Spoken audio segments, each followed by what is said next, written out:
नमस्कार दोस्तों, स्वागत है आपका आपके अपने यूट्यूब चैनल अमन प्रयास जी के जिसमें जैसा कि फ्रेंड्स आज है आपका 6 फरवरी और 6 फरवरी को आपका एसएससी जीडी का एग्जाम था, जो कि सेकंड शिफ्ट का भी एग्जाम समाप्त हो गया है।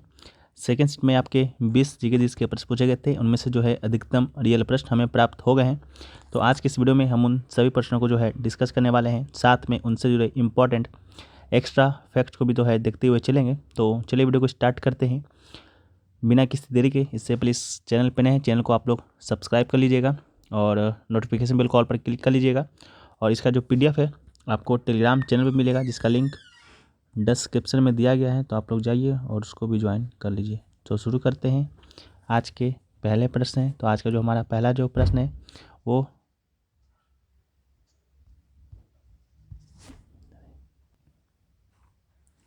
कि who is the highest wicket taker in ODI 2023 world cup. तो इसका जो राइट आंसर होगा आपका मोहम्मद शमी होगा। The cricket world cup 2023 began on October 5 and eventually saw Australia beat India in the final at the Narendra Modi Stadium in Ahmedabad on November 19. Started in 1977, the 2023 ODI World Cup was the 13th edition, and India's Virat Kohli with 765 runs के साथ जो है आपका highest runner, मतलब highest run बनाने वाले खिलाड़ी आपके विराट कोहली थे। 765 रन बनाए थे। इसके अलावा जो है आपका 2023 वर्ल्ड कप 5 अक्टूबर को स्टार्ट हुआ था और 19 नवंबर को समाप्त हुआ था, जिसमें जो है इंडिया आपका रनअप बना था, ऑस्ट्रेलिया आपका विजेता बना था। इसका जो फाइनल है नरेंद्र मोदी स्टेडियम में अहमदाबाद में जो है आपका खेला गया था। नेक्स्ट क्वेश्चन जो है वो पूछा गया कि के चंद्रशेखर राव किस पार्टी से संबंधित है। तो के चंद्रशेखर राव की बात करेंगे तो जिन्हें कि आमतौर पर केसीआर के नाम से जाना जाता है, एक भारतीय राजनेता हैं जो वर्तमान में गजवेल विधानसभा क्षेत्र का जो है प्रतिनिधित्व करते हैं और तेलंगाना विधानसभा विपक्ष के नेता के रूप में सेवारत हैं। और वो भारत की एक राज्य पार्टी भारत राष्ट्र समिति के संस्थापक हैं और नेता हैं, और तेलंगाना आंदोलन का नेतृत्व करने के बाद वह तेलंगाना के पहले मुख्यमंत्री थे और लगभग 10 वर्षों तक जो है इस पद पर रहे थे। नेक्स्ट क्वेश्चन है कि दूसरी पंचवर्षीय योजना का उद्देश्य, लेकिन आपसे पूछा गया था दूसरी पंचवर्षीय योजना का जो टारगेट लक्ष्य है वो आपका कितना जो है रखा गया। तो इसका जो राइट आंसर होगा आपका 4.2 पर लक्ष्य रखा गया था। 4.5% की लक्ष्य वृद्धि दर की तुलना में जो वास्तविक जो वृद्धि हुआ था वो आपका 4.27% जो है आपका हुआ था।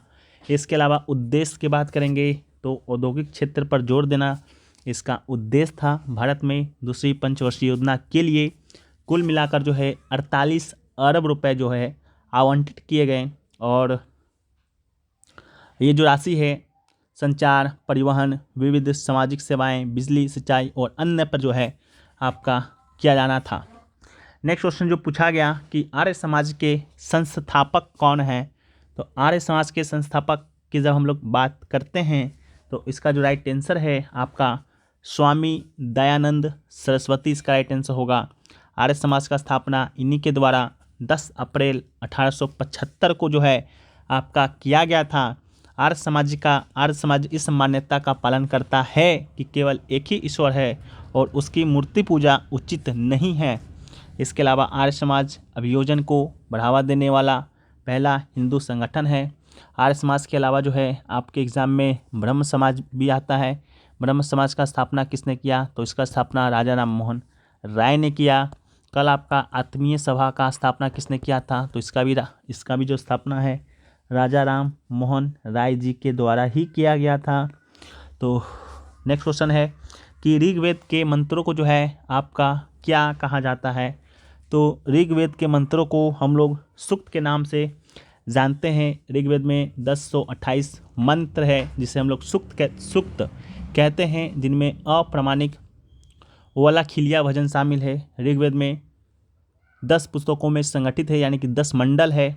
10 पुस्तकों में संगठित किया गया है ऋग्वेद को, जिसे मंडल कहा जाता है। और यह वैदिक नाम एक प्राचीन भाषा में रचे गए थे जो धीरे धीरे शास्त्रीय संगीत में विकसित हुए। इसके अलावा ऋग्वेद जो है चारों वेदों में सबसे प्राचीनतम है और ये देवी देवताओं की स्तुति में भजनों का एक बड़ा संग्रह है जिसका विभिन्न अनुष्ठानों में उच्चारण किया जाता है। नेक्स्ट क्वेश्चन पूछा गया कि भांगड़ा नृत्य जो है किस राज्य में लोकप्रिय है। तो भांगड़ा नृत्य की बात करते हैं तो ये आपका पंजाब में किया जाता है। इसके अलावा उड़ीसा का नृत्य है सावरी, घुमारा, पेनका, मुन्नेरी। त्रिपुरा का जो है होसगिरी है। उत्तराखंड की बात करेंगे तो गढ़वाली, कुमायूनी, कजरी, झोरा, रासलीला। उत्तर प्रदेश की बात करेंगे तो नौटंकी, रासलीला, कजरी, झोरा, छपेली। और महाराष्ट्र में लावनी, नक्ता, कोली, लजीम, गाफा, दहीकाल, दशावतार नृत्य किया जाता है। इसके अलावा राजस्थान में घपाल, सुसिनी, झूलन लीला, गणगौर, चक्री, घूमर इत्यादि जो है आपका राजस्थान में किया जाता। नेक्स्ट क्वेश्चन जो है कि राज्य के नीति निर्देशक किस अनुच्छेद से किस अनुच्छेद तक है। यानी कि राज्य का जो नीति निर्देशक तत्व है यानी कि DPSP जो है वो आपका कौन से अनुच्छेद तक है। तो इसका राइट आंसर आपका अनुच्छेद 36 जो है 51 आपका इसका राइट आंसर होगा। DPSP की जब हम लोग बात करते हैं तो ये संविधान के भाग 4 में है, अनुच्छेद 36 से 51 है। आयरलैंड के संविधान से ये उधार लिया गया है। आयरलैंड भी जो है स्पेन के संविधान से इसे लिया है। इसके अलावा अनुच्छेद 37 जो है निदेशक सिद्धांतों के अनुप्रयोगों के बारे में बताता है। इन सिद्धांतों का उद्देश्य लोगों को सामाजिक आर्थिक न्याय सुनिश्चित करना और भारत को एक कल्याणकारी राज्य के रूप में स्थापित करना है, जबकि मौलिक अधिकार राजनीतिक न्याय को सुनिश्चित करता है। और मौलिक अधिकार के आर्टिकल की जब हम लोग बात करते हैं तो ये आपका 12 से 35 अनुच्छेद जो है आपका मौलिक कर्तव्य से संबंधित है। इसके अलावा नागरिकता की बात करते हैं तो 5 से 11 अनुच्छेद आपका नागरिकता से ही संबंधित है। नेक्स्ट क्वेश्चन जो पूछा गया कि भारत के निम्नलिखित में से किस केंद्र शासित प्रदेश में साक्षरता दर सबसे कम है। तो कम आपका दादर और नागर हवेली का है। ठीक है। इसके अलावा 2011 के जनगणना के अनुसार भारत की साक्षरता दर की बात करते हैं तो 74.04% है। पुरुष साक्षरता की बात करेंगे तो 80.9% है। महिला साक्षरता 64.63% है। सबसे ज़्यादा साक्षरता किस राज्य का है। तो यह आपका केरल का है 94%। केरल के बाद आपका लक्षद्वीप का स्थान आता है। तो सबसे ज़्यादा साक्षरता दर वाला जो है आपका केंद्र शासित प्रदेश भी लक्षद्वीप ही होगा। इसके बाद थर्ड पर आपका मिजोरम का स्थान आता है, चौथा पे गोवा का आता है, पांचवा पे त्रिपुरा का आता है। इसके अलावा दमन द्वीप का साक्षरता 87.1% है। चंडीगढ़ का जो है 86.4% है। अंडमान निकोबार द्वीप समूह का जो है 86.6% है। इसके अलावा राज्य केंद्र शासित प्रदेशों में पुरुष और महिला साक्षरता दर में सबसे ज़्यादा आपका केरल का है और सबसे कम की बात करेंगे ओवरऑल तो आपका बिहार का है।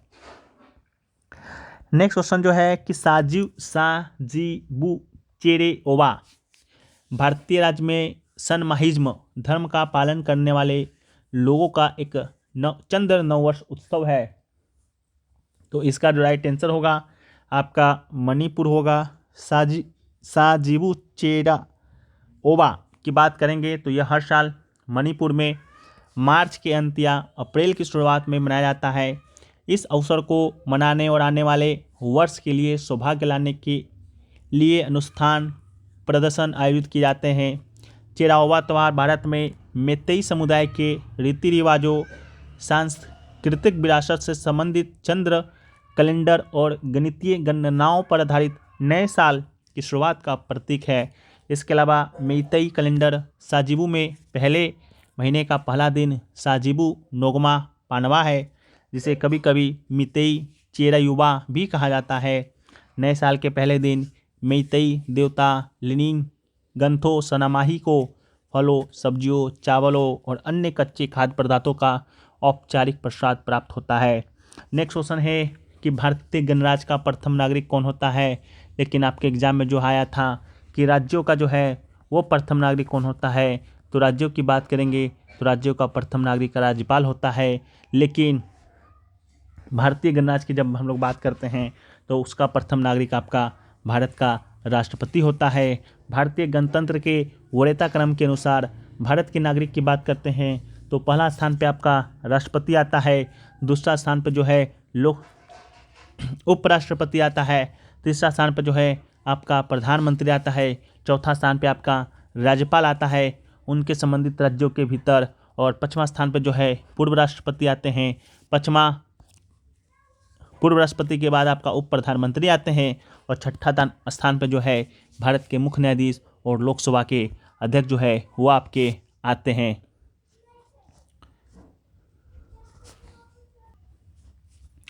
वीडियो में आगे बढ़ते हैं, लेकिन उससे पहले आप लोग को एक अग्रवाल एग्ज़ाम कार्ड पब्लिकेशन की ओर से स्टैटिक जीके की बुक को सजेस्ट करने आया हूं, जो कि आपके एग्ज़ाम के लिए बहुत ही उपयोगी साबित हो सकता है।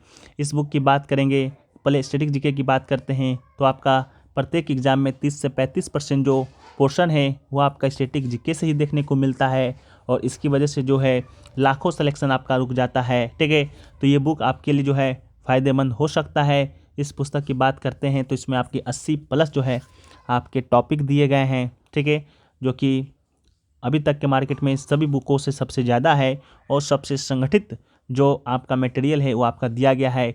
इस पुस्तक की बात करेंगे तो इस पुस्तक में जो है आपका थ्योरी फॉर्मेट में कुछ भी देखने को नहीं मिलेगा, जो भी मिलेगा टेबल के फॉर्मेट में मिलेगा, जिससे कि आप लोग इसे आसानी से रिकॉल कर पाते हैं, आसानी से याद कर पाते हैं। ऐसे तो ये पुस्तक जो है आपको नीचे दिए गए डिस्क्रिप्शन लिंक से मंगा सकते हैं, जो कि कॉमेंट सेक्शन में पिन है। लेकिन अगर आप लोग दिल्ली में रहते हैं और दिल्ली में जो आपका वर्ल्ड बुक फेयर लगा हुआ है, जो कि आपका 1 से लेकर 9 फरवरी तक है, अगर वहाँ पर आप लोग जाते हैं तो इस पुस्तक पे आपको ऑफलाइन मिल जाएगा, और जो है और डिस्काउंट भी आपको देखने को मिलेगा। ठीक है, hall number 5, stall number E02, Pragati Maidan, new Delhi, इसका आपका पता है। 9 फरवरी तक आपका लगा गया है, और आपको डिस्क्रिप्शन में और कमेंट सेक्शन में जो है एक आपको गूगल फॉर्म देखने को मिलेगा। अगर आप उसको भर लेते हैं, उसके बाद अगर बुक परचेज करने चाहते हैं तो आपको जो है जितना डिस्काउंट आपको पहले से मिल रहा होगा उससे ज़्यादा डिस्काउंट जो है आपको इसका भरे हुए रहेंगे, उसका रिसिप्ट दिखाएंगे तो आपको देखने को मिल जाएगा। ठीक है, तो सभी का लिंक डिस्क्रिप्शन में है, कमेंट सेक्शन में पिन है, आप लोग जाइएगा, एक बार चेकआउट जरूर कीजिएगा, और वीडियो पसंद आए तो वीडियो को लाइक कर दीजिएगा, चैनल पर नए होंगे चैनल को सब्सक्राइब कर दीजिएगा। मिलते हैं नेक्स्ट वीडियो में, जब तक के लिए जय हिंद फ्रेंड्स।